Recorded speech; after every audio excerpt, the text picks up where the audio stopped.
If I'd have known this was going to be the last time me and Bubba was going to talk, I'd have thought of something better to say. Hey, Bubba. Hey, Forrest. Forrest. What just happened? You got shot. Then, Bubba said something I won't ever forget. I want to go home. Bubba was my best good friend. And even I know that ain't something you can find just around the corner. Bubba was gonna be a shrimp and boat captain, but instead he died right there by the...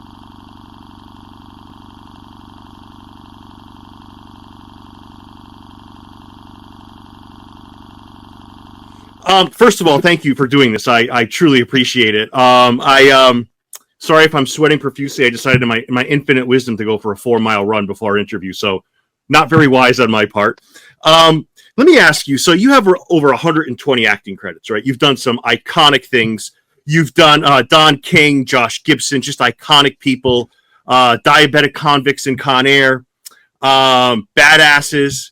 Do you ever view as your job as impacting and having a huge impact emotionally on other people? Do you ever view it as, you know what, I am impacting somebody's emotional state year after year, role after role? And I know actors will say, oh, it's just a job for me. It's this, it's that. As somebody outside looking in, I feel like it's so much more than that, Mykelti.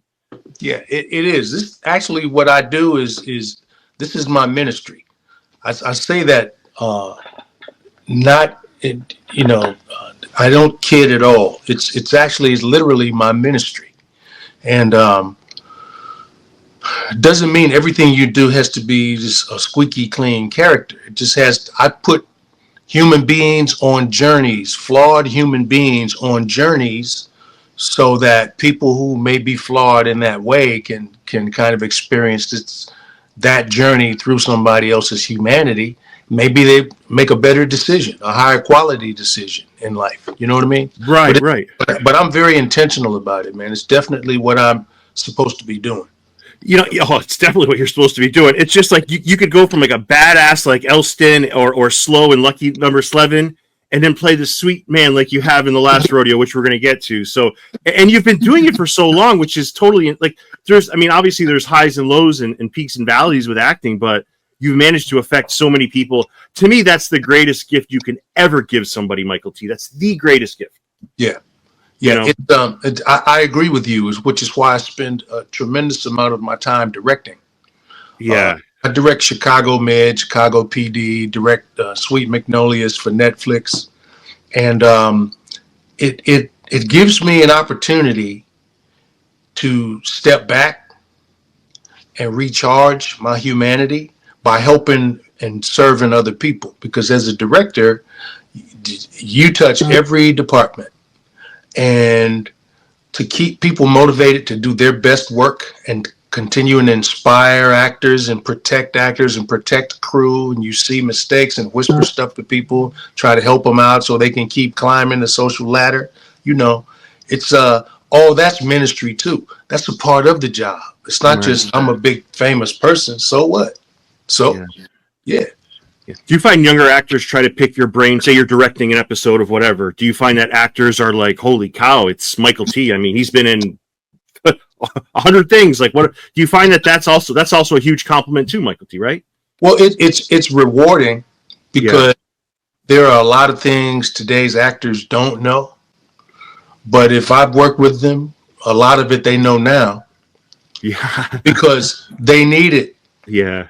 To be excellent, to be everything that they internally desire to be. But they need to understand that the etymology of the word entertain means to enter and hold captive, right? Yeah. You contain something that's held captive. You detain, held captive. If you retain someone, held captive.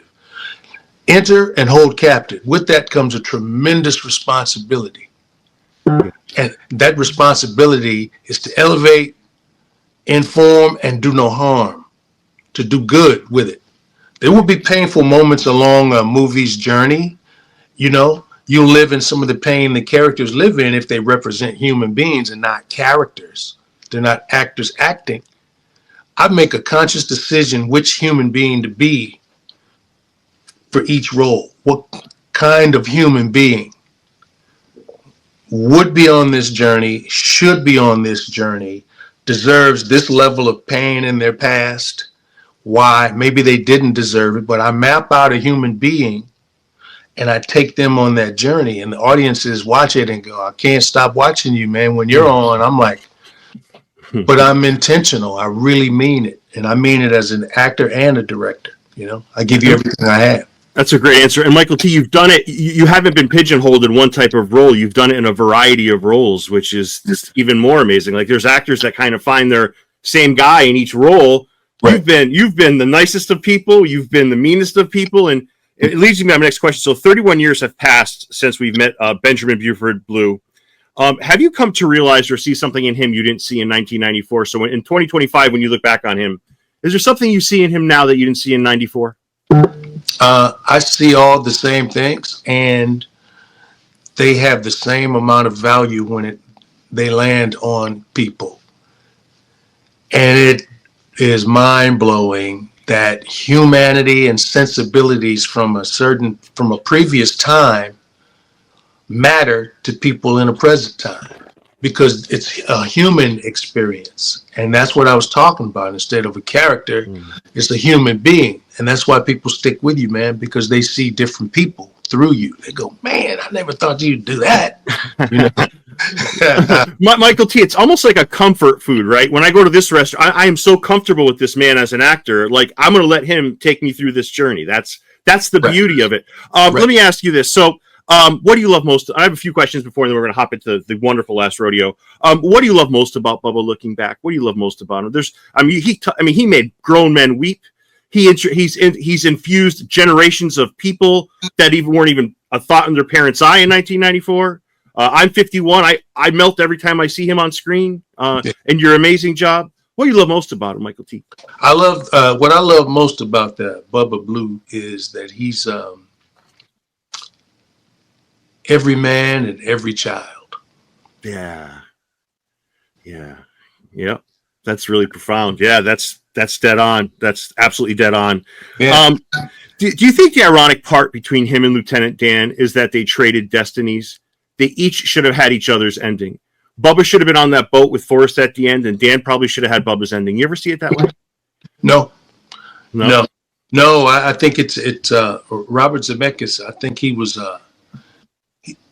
just masterful in the way that he led all of us on that Forrest Gump journey. Mm-hmm. You know, he gives you the freedom to play and not be afraid. I mean, I got sent home from a table read one time because my first line out of my mouth was funnier than the lead star of the whole movie, and the whole room fell out laughing. And this dude started glaring at everybody and made them stop laughing and glared at me, and I kept it funny. I figured maybe he would come around.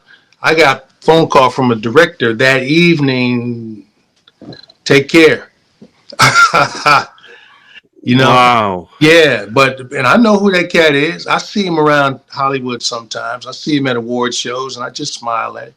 Yeah, I know who that dude is. Yeah, he knows how funny.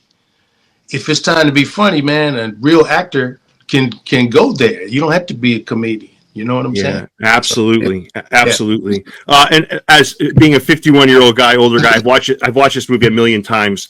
I just noticed that on your helmet, it said, "I'd rather be shrimping." How did I not? I mean, how crazy is that? How insane is that? I don't know, man. It's just the beauty you bring with your characters. I love the fact that you've done it for this long, and I love how you view it. Speaking of friendships, Charlie Williams and Joe Wainwright, there's a nice friendship, huh? Amen. Yes, sir. Yeah. Yes, sir. The relationship in The Last Rodeo between these two long lost friends, Joe Wainwright and Charlie Williams, is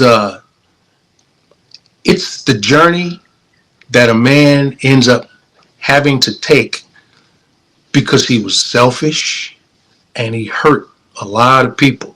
And now there's an opportunity for Joe Wainwright, who's Neil McDonough's plays Joe Wainwright. There's an opportunity for him to save his grandson's life, but he's going to have to swallow his pride, make right with the people around him that he hurt, and they're in his face, you know, and they don't make it an easy journey for him necessarily, No.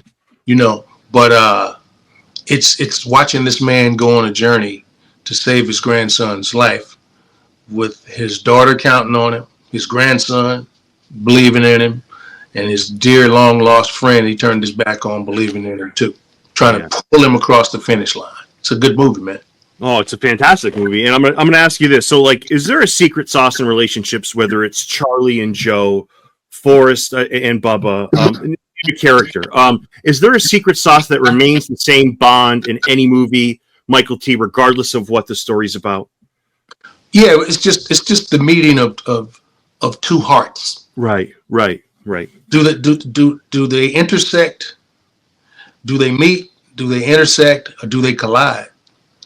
You know, you see hearts collide all the time, but as long as that's not the initial point of your basis of a friendship, if you start colliding with someone right off the bat, you should probably really pay attention. Right. Yeah.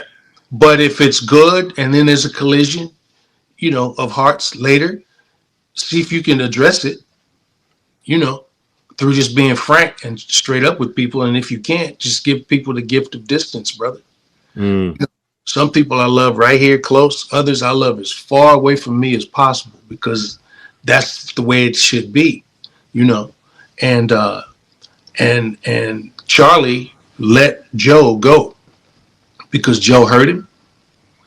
And then when Joe's grandson's life is on the line and he calls Charlie Williams, Charlie goes to see what is it? Why am I here? Why did you call me after all this time? Why am I here? He says, I need you. I'll tell you all about it. When they come back from this horseback ride, there's no way that Charlie's going to tell Joe no. He's like, all right, I forgive you. I don't like what you damn did. I forgive you, but let's go. Yeah. Yeah. You know, but it takes a big person to do that, right? So, like, just the idea that somebody would be that humble and that kind to know that. And you know what? I love what you said about loving somebody from far away and loving somebody up here, because both are okay. Both have their place. So yeah, you know, absolutely. And I just love I don't know. I just love the fact that the would you call it humble? Would you call Charlie humble? Is that the right word? Would you call him I mean, he's clearly a man of faith. Would you call him humble? What's the word you'd use? Well, he's the man who has been humbled. Yes. Okay. Better. Yes. So that's a different version of a man. Once a man has truly been humbled, I think you get the highest caliber human being that man is capable of being. Yes, absolutely, 100%. What are the challenges in something like this, right? So Angel Studios is putting forth one heck of a resume, right? They've got Last Rodeo, Homestead. We're going back to some really good stuff. Where's and I'm going to ask John this question too.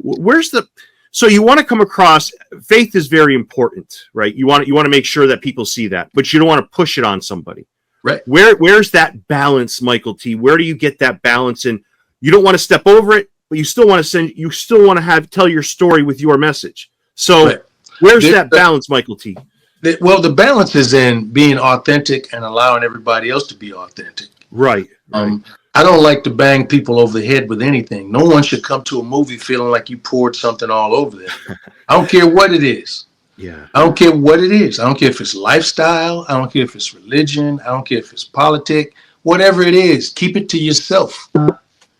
Don't pour that all over people. And those are the kinds of movies I like to make. This film, Angel, actually people go, well, is it faith-based? No, it's not. This is not a faith-based movie. This is a really good all-American movie. Yeah. With a man who's struggling with his faith throughout the entire movie, and you go on the journey with him. That's what this is. Yeah. And that's what Angel Studios does best. Yeah. These character human beings go on these journeys in these angel films, and you just want to go on the journey with them to see how they are, how they navigate it, when they're being tested and tried by the most dire circumstances in their life, how do they navigate it? What keeps them going? So everybody's got faith. Even the guy who doesn't think so, but they walk in a dark room and turn their light switch on. He ain't no electrician. He doesn't know what makes that work. But, you know, he's got faith. Yeah, so because if it didn't work, he'd be trying to find the source to fix it. That's just the way all faith is. If you think, something you counting on ain't working, you're going to try to find the real deal. Let me get this fixed. Yeah. Same thing, brother. Yeah. I'm going to end with two things, and thank you for this time, Mykelti. I will end with this. You know, it's funny how you mentioned the world can be a small place, because I'm watching Fallout, and here comes Honcho with Walton Goggins, who has your back, like, immediately, right? That was really, dude, to watch. I was so unexpected to see. When I saw you on screen, I turned to my wife, I go, no way. He's here. It's him. I go, that's Mykelti. So I was beside myself when I saw that. Whatever you wanted to say to that. Thank you. Listen, I love me some Walton Goggins. You know, he's a good soul. He's one of my dearest friends. He is doing his thing, and I'm so happy for him because he's authentic. Yeah. That's all we can be, man. That's the best we can be, is have men who have been humbled and were authentic. Yeah, that's such an awesome answer. You mentioned, you know, people that watch you regardless of the role and stick with you over the years. You have one of my favorite quotes that I used when I was 21. I use when I'm 51. I say it all the time, and excuse my French, this shit sells itself. And I say it all the time. And if, as it applies to the Last Rodeo, Mykelti, this shit sells itself. I mean, you are known for your iconic lines, my friend, and your wonderful. Yeah. That was a collaboration with the great Michael Mann, and it's this kind of S here sells itself. Yep. Oh man, thank you, man. You got it, my brother. Thanks for the invitation. Thank you for this time, and I appreciate your time. Thank you very much.